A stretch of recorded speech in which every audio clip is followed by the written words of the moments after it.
আসসালামু আলাইকুম সবাই। আজকে কে কে বলেন তো গরুর ভুঁড়ি পছন্দ করেন? আমি কিন্তু বিয়ের আগে একদম গরুর ভুঁড়ি খেতাম না, একদমই খেতে পারতাম না, বাট বিয়ের পরে এত মজা পেয়েছি, এখন গরুর ভুঁড়ি পেলে আর কিচ্ছু লাগে না। সো আজকে ফার্স্ট টাইম আমার এন্টায়ার লাইফে ফার্স্ট টাইম আমি গরুর ভুঁড়ি রান্না করতে যাচ্ছি। আলহামদুলিল্লাহ ভালোই হয়েছিল।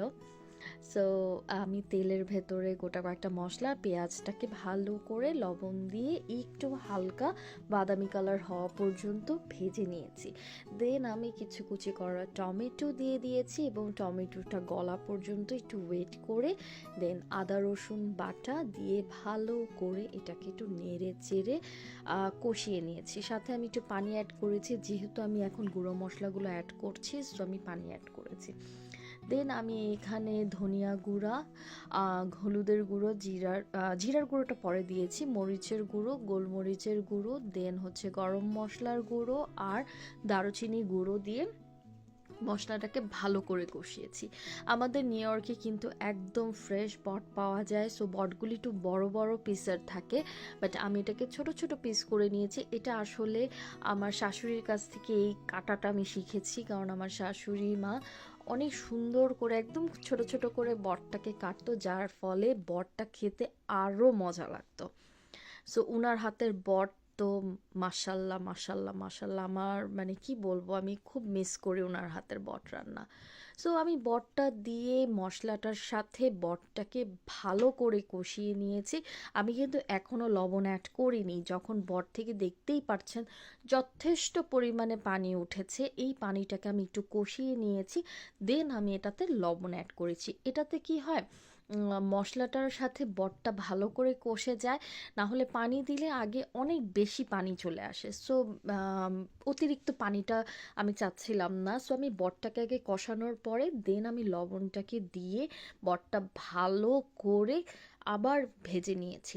যখন মোটামুটি ভালো করে কষানো হয়ে গিয়েছে এবং তখন আমি এটাতে গরম পানি অল্প অল্প করে অ্যাড করেছি। অল্প করে অ্যাড করেছি মানে কিছুক্ষণ পানি দিয়ে জাল দিয়ে ওই পানিটাকে শুকিয়ে আবার পানি দিয়েছি। এভাবে করে আমি ৩ বার পানি দিয়েছি, একবারে অতিরিক্ত পানি দেইনি, তাহলে বটটা হতেও টাইম লাগতো। সো এভাবে করে করলে বটটা খুব তাড়াতাড়ি হয়ে যায় এবং বটটা খুবই সফট হয় এবং মশলাটা ভালো করে ঢুকে যায় এবং খেতেও কিন্তু অসাধারণ লাগে। সো আমি এভাবে করে ৩ বার করে পানি দিয়ে এটাকে ভালো করে কষিয়ে নিয়েছি।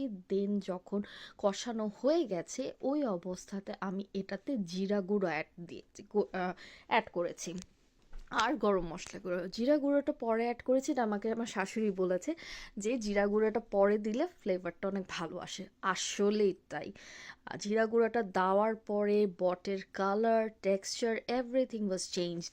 দেন আমি কাঁচামরিচ দিয়ে এটাকে একটু নাড়াচাড়া করে দমে রেখে মানে ভাজতে রেখে দিয়েছি। এই ফাঁকে আমি একটু বাগার অ্যাড করছি, এটা আমি আলাদাভাবে অ্যাড করেছি, যার ফলে আমার হাজব্যান্ড বলেছে টেস্টটা অন্যরকম হয়েছে, বাট খুব মজা হয়েছে আলহামদুলিল্লাহ। সো পেঁয়াজটাকে বাগার দিয়ে দেন এটাকে চিলি ফ্লেক্স, লাল মরিচ আর হচ্ছে একটু আদা গুঁড়া দিয়ে আমি এটাকে ভালো করে বাগারের নাড়াচাড়া করে ব্রাউন কালার করে এটাকে আমি তড়কা দিয়ে দিয়েছি। দেন দেখতেই পাচ্ছেন অসাধারণ ফ্লেভার আসছে, ঝাল তো আনলিমিটেড, কারণ বটে ঝাল না হলে আসলে খেতে মজা নাই। দেন ধইনা পাতা আমার সবচেয়ে ফেভারিট জিনিস, যেটা ছাড়া আমি পুরাই অচল। ধইনা পাতা দিয়ে নাড়াচাড়া করে আহ, আর কি লাগে। আমি আমি ইউজুয়ালি আমাদের খাবার দাবার শেষ হওয়ার পর ভিডিও আপলোড করি। সো আমি এখন ভিডিওটা এডিট করছি আর সিরিয়াসলি আমার ক্রেভিং হয়ে গেছে যে আমি বট খাই, বাট আনফর্চুনেটলি বট তো আর নেই এখন। সো আলহামদুলিল্লাহ, ইট ওয়াজ রিয়েলি নাইস।